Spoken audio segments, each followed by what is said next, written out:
Are you ready for pain? Are you ready for suffering? If the answer is yes, then you're ready. A man is a man and a woman is a woman. That's just common sense. I don't know what to say.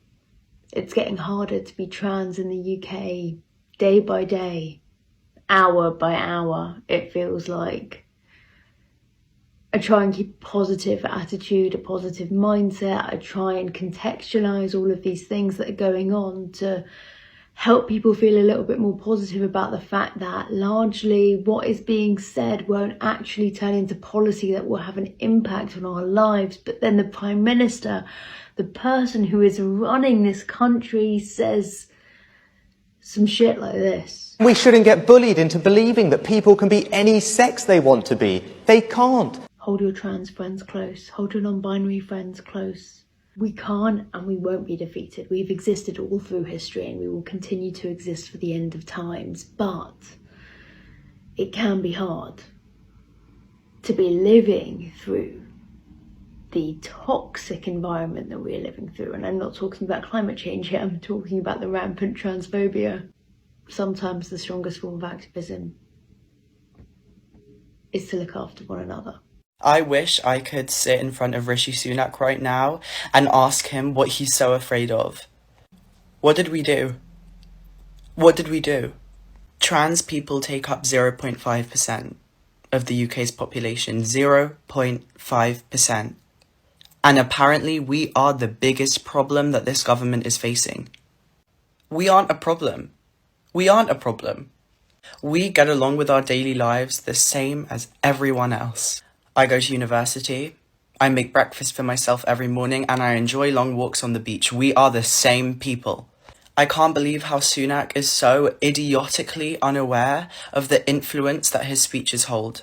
This recent blatantly transphobic speech, alongside many others that he has done, is giving people an excuse. An excuse to do very bad things, thinking that this is the right thing to do because my Prime Minister said so. For all the younger trans people, I'm so sorry.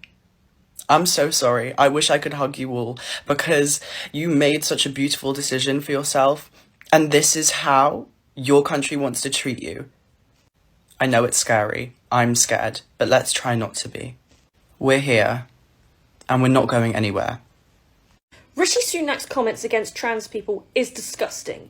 Literally 0.5% of the British population is trans. They are not the issue, they are not the problem. Rishi Sunak is using trans people so that he can gain votes for the next election. That is it. If Rishi Sunak really cared about women, then why is he not improving the justice system, where only 2% of grapes are actually convicted? And where was he when all these allegations against the Met Police coming out? Hey, did he do anything about that? The fact of the matter is, he's just using this to gain votes, and it's working. Because the Tory party have absolutely fucking nothing to offer at this point. What do they have to offer? And do you know what this does? This puts trans people in danger. Trans people literally get murdered for being trans. Just for being trans. Whether you believe somebody can be trans or not, like, it doesn't matter. These are human beings. And they should not be murdered for existing. And that is what it's going to do. It's going to raise hate crimes. These people are literally at higher risk of getting murdered. There are many things the government could be doing to protect women, and this is not one of them. It is disgusting to put people's lives in danger at the expense that you can get more votes out of it. If you haven't noticed, the UK is starting to target very vulnerable groups in society, starting with the trans community and those seeking asylum. As someone who is seeking asylum in this country and as someone who is transgender in this country, I find it very hard to sleep at night. So in this video, I'm not trying to probe out your sympathy, I'm trying to go with your reason. That's usually what I do with my content. I want to explain to you that transgender people are not a concept and those seeking asylum are not a concept or a belief. They're people that exist who have a right to autonomy and who have a right to, their human right. When we see that a society is regressing because there were literally rights and autonomy for them in place and there are people trying to take them away, you have to ask yourself, why is that happening? What are they trying to do and what is their motive? A reasonable society, for example, would target things like, because we're all living here in the UK, would target things that are a problem for all of us, like the NHS, waiting times, the cost of living crisis, and all kinds of things that are actually the problem. But rarely ever have they ever addressed these things. So what they're using is a red herring technique, and they're deflecting. And I'll tell you this is not the first time this has been done throughout history. Hitler used this to overtake Germany and targeted Jews and targeted people of color and women and whatever groups in society that he felt were a risk to their society, that were polluting their society, whatever. And many uprisings and revolutions like the French Revolution, the suffragettes, civil rights, pride, were started like this because these groups are targeted and then they fought for their rights. The question I have for you is, what side of history do you want to be on? And I will suggest you be on the right one, because they will start with us, but it will end with you. As someone who comes from a dysfunctional society, which is why I'm seeking asylum, yes, of course, they do start with LGBTQ people. They start making laws criminalizing them and whatever. But notice it's not about religion, because they would criminalize anyone for any sin, for fornication, all kinds of stuff. Those stuff are still normalized in those societies. They make it as though people in the LGBTQ community or whatever community are a threat to the livelihood or whatever. It's basically so they can hoard money and get away with being corrupt. The UK is heading in that direction, and you can change that. Most societies start with an allegiance. Most societies ever have usually started. Some societies started with an allegiance to state. Most societies started with an allegiance to God, and then moved on to science and reason. Our society is fighting between those three, and one of them has to take charge, and science and reason has to be that. I'm gonna end this here. Keep in mind, any belief or any concept that cannot be challenged or that is not ever moving is literally defeating the point of progress. A lot of these debate points that the Conservative Party are moving are concepts that cannot be changed, that cannot be questioned, or that cannot be analyzed without punishment. It's basically dogma. I'm going to put the definition of dogma there. And philosophers have talked about this for centuries. History will repeat itself. Are you going to be on the right side? Shouldn't get bullied into believing that people can be any sex they want to be. They can't. I truly believe he said this because A, man's not getting any sex. 2, he wants to feel control over something because he can't control the thing he's supposed to be leading. Number 3, he's just a transphobic little cunt, to be honest. Like, you know, actually maybe think about changing something that hurts people or puts people in danger or, you know, causes death, you know, like starvation, homelessness, all this shit that people shouldn't be dealing with. And yeah, he's attacking people just because of who they are. Fuck off. So if you don't live under a rock, you will have all heard Rishi Sunak's latest revelations about trans people and hospital wards. Now, I'm not normally one to get involved in these kind of arguments, but I just wanted to raise a point because I think that this is stupid in that I've only ever stayed in hospital once, and that was when my little boy was born. I stayed on the maternity ward with about 6 other women. We were all on a bed in a cubicle that was sort of like enclosed by a curtain. And I was there for 5 days while we were both treated for sepsis. And during that time, obviously a new baby, lots of skin on skin. I was obviously trying to get my baby to latch, so that meant that I was sat with nothing on my top half a lot of the time. And we had frequent visitors, a lot of visitors, all hours, all through the night and through visiting hours of grandparents, dads, siblings, everybody coming to meet new baby, obviously, that's lovely. But every time somebody walked down the centre of the cubicles, all the curtains would billow and mine would open, revealing me in all my glory, trying to get my baby to latch every time. Now, if I'm completely honest, I was that exhausted. I wasn't that bothered, if I'm completely honest, that these strange people were seeing me in that state. But obviously, it was a local hospital, and 2 different people that I actually knew, men, managed to cop an eyeful, awkwardly. So, if I'm honest, having a trans person in a bed next to me on a ward, if I'm in hospital, is really not a concern for me. It really isn't. And the truth of it is, regardless of whether you're on a male ward or a female ward, all wards have visiting hours. Those curtains are absolutely shocking at maintaining any form of dignity. So the whole thing seems a bit pointless, and for him to state that it's one of our biggest issues is just appalling.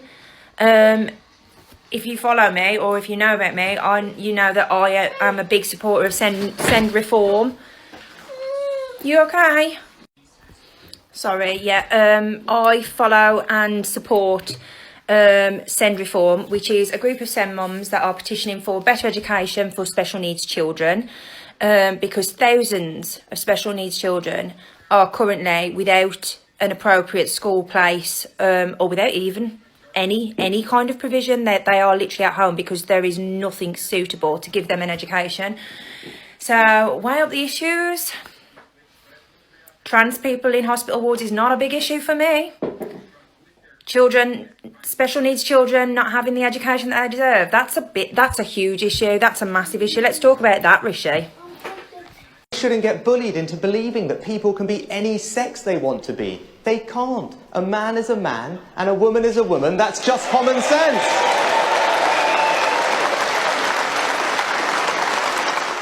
It's not new that the Tories don't like transgender people. No, it's not. The elation in the crowd. This is going to enable transphobia and hate crime significantly. You know what I think is worse? Is just like how fragile that room full of people are, that they have to sit there and jeer and cheer and clap because one guy's decided to say, men are men and women are women and that's bloody it. And it's just like, we'll show you, Rishi Sunak. We're all here to have a good time in life. And we're all here to identify exactly as we want to. It's none of your business. Free speech. This is my free speech. What do you think about that, you prick? It's just weaponising people.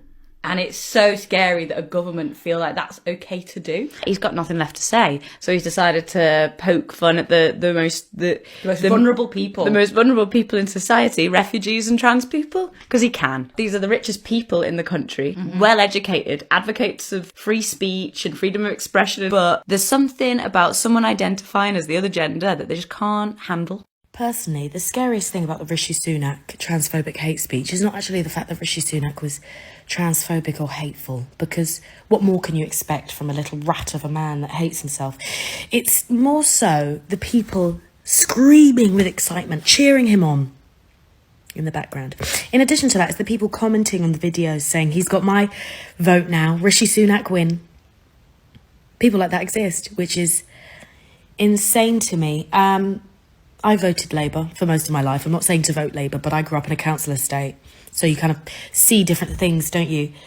But if you decide at some point to remain quiet and support someone that actively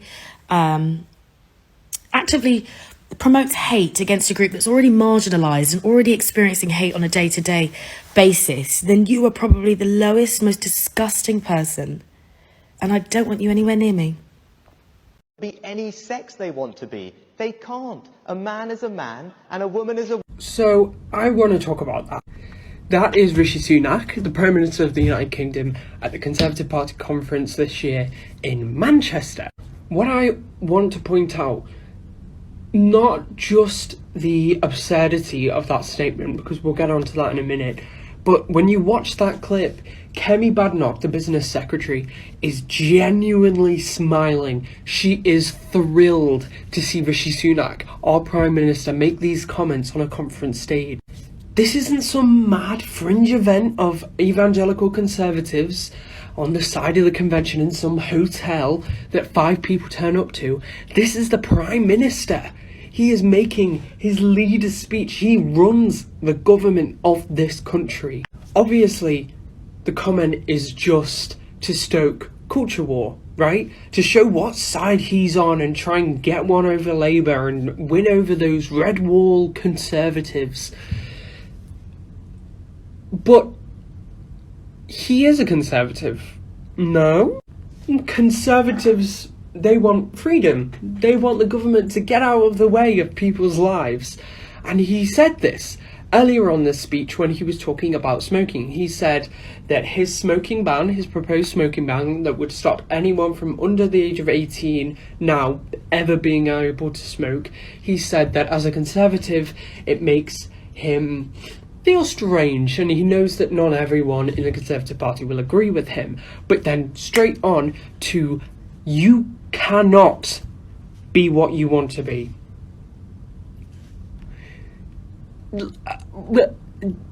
No. This isn't some economical policy argument that says you cannot pay whatever tax you want, you cannot have whatever job you want, have whatever pay you want.